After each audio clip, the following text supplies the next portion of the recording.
La crucifixion de Jésus est un événement central dans la théologie chrétienne. C'est aussi un sujet de débat important entre le christianisme et l'islam. Les chrétiens croient que Jésus a été crucifié, est mort et est ressuscité. Cette croyance est fondamentale à leur foi. En revanche, l'islam enseigne que Jésus n'a pas été crucifié.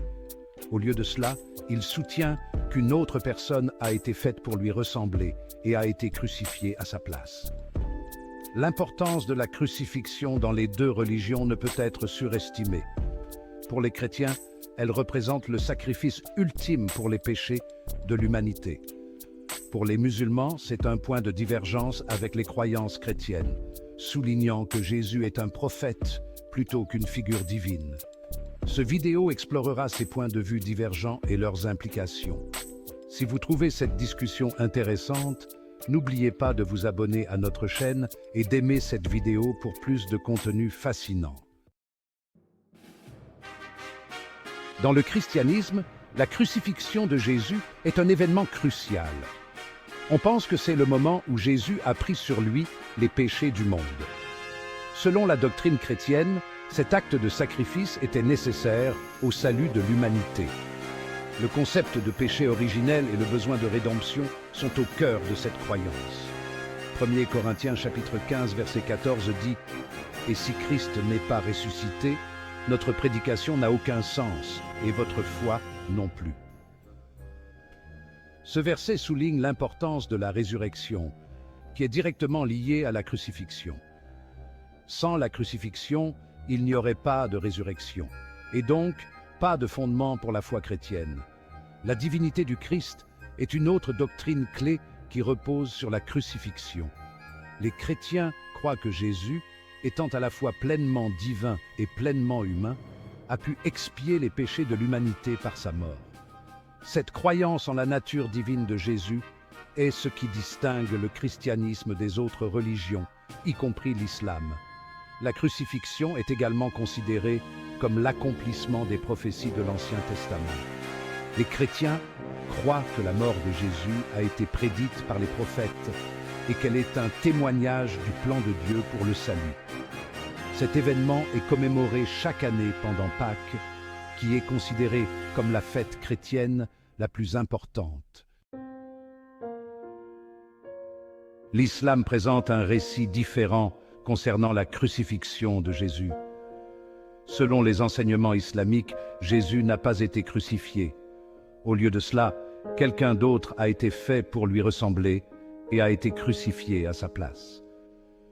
Cette croyance est basée sur le verset coranique Surat An-Nisa 457 qui déclare « Et, pour leurs paroles, nous avons vraiment tué le Messie, Jésus, fils de Marie, le messager d'Allah.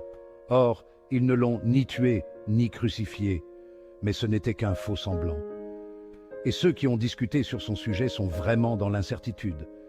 Ils n'en ont aucune connaissance certaine. Ils ne font que suivre des conjectures et ils ne l'ont certainement pas tué. Ce verset est significatif car il nie la crucifixion et la mort de Jésus qui sont au cœur de la théologie chrétienne. Les musulmans croient que Jésus était un prophète d'Allah et qu'il a été élevé au ciel sans être crucifié. Cette croyance souligne la vision islamique de Jésus comme un prophète vénéré mais non divin. Le récit islamique met l'accent sur la puissance et la miséricorde d'Allah. Il suggère qu'Allah a protégé Jésus de ses ennemis et l'a sauvé de la crucifixion. Cette croyance est conforme à la doctrine islamique selon laquelle les prophètes sont choisis par Allah et sont protégés par lui. Le déni de la crucifixion s'aligne également sur le rejet islamique du concept de péché originel. Dans l'islam, chaque personne naît libre de péché et est responsable de ses propres actes. L'idée d'avoir besoin d'un sauveur pour expier les péchés de l'humanité ne fait pas partie de la théologie islamique. Section 4. Le récit évangélique de la crucifixion. Les évangiles du Nouveau Testament fournissent des récits détaillés de la crucifixion de Jésus. Selon l'évangile de Luc, Jésus est apparu à ses disciples après sa résurrection. Luc chapitre 24, versets 37 à 39 déclare « Saisis de frayeur et de terreur, ils croyaient voir un esprit. Mais il leur dit « Pourquoi êtes-vous troublés?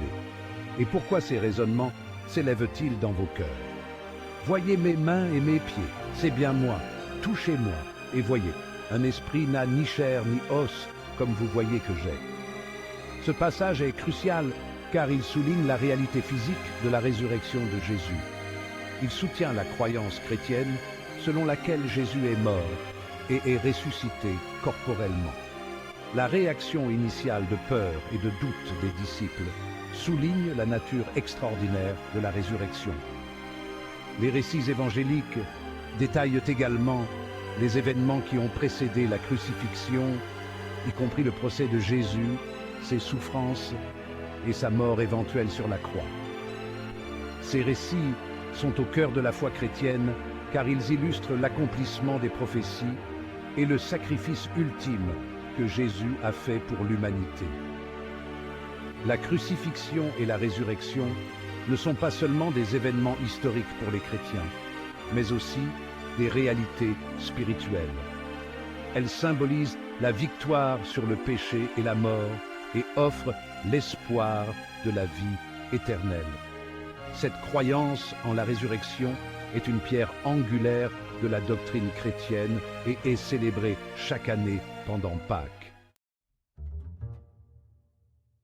Section 5. Analyse comparative des points de vue. Les points de vue divergents sur la crucifixion de Jésus entre le christianisme et l'islam sont profonds. Le christianisme considère la crucifixion comme la pierre angulaire de sa foi, tandis que l'islam nie qu'elle ait eu lieu. Ces croyances contrastées découlent de cadres théologiques et d'interprétations scripturaires différents. La croyance chrétienne en la crucifixion et la résurrection est liée aux doctrines du péché originel, du salut et de la divinité du Christ. Ces doctrines sont étroitement liées et forment collectivement la base de la foi chrétienne. La crucifixion est considérée comme un acte nécessaire à la rédemption de l'humanité. En revanche, le déni de la crucifixion par l'islam est enraciné dans sa vision de Jésus comme un prophète et non comme un être divin. Le récit coranique met l'accent sur la protection des prophètes par Allah et le rejet du péché originel. Cette perspective supprime le besoin d'une expiation sacrificielle pour le péché. Malgré ces différences, les deux religions tiennent Jésus en haute estime. Les chrétiens l'adorent comme le Fils de Dieu et le Sauveur, tandis que les musulmans le révèrent comme un prophète important. Ce respect partagé peut servir de fondement au dialogue interreligieux. Comprendre ces perspectives nécessite une étude attentive de la Bible et du Coran. Cela nécessite également le respect des différences théologiques qui définissent chaque religion. Une telle compréhension peut favoriser le respect mutuel et la coexistence. Section 6. Conclusion. Impact sur le dialogue interreligieux. Les points de vue divergents sur la crucifixion de Jésus présentent des défis et des opportunités pour le dialogue interreligieux. Ces points de vue mettent en évidence des différences théologiques fondamentales entre le christianisme et l'islam. Cependant, ils offrent également une chance de compréhension et de respect mutuel plus profond. Le dialogue interreligieux peut être enrichi en reconnaissant ces différences et en explorant leurs implications. Pour les chrétiens, la crucifixion et la résurrection sont au cœur de leur foi. Pour les musulmans, la protection de Jésus par Allah souligne leur croyance en sa prophétie. Les deux perspectives offrent des aperçus précieux sur les enseignements de chaque religion. L'impact de ces points de vue divergents sur les relations interreligieuses peut être significatif. En s'engageant dans des discussions ouvertes et respectueuses, les adeptes des deux confessions peuvent apprendre les uns des autres.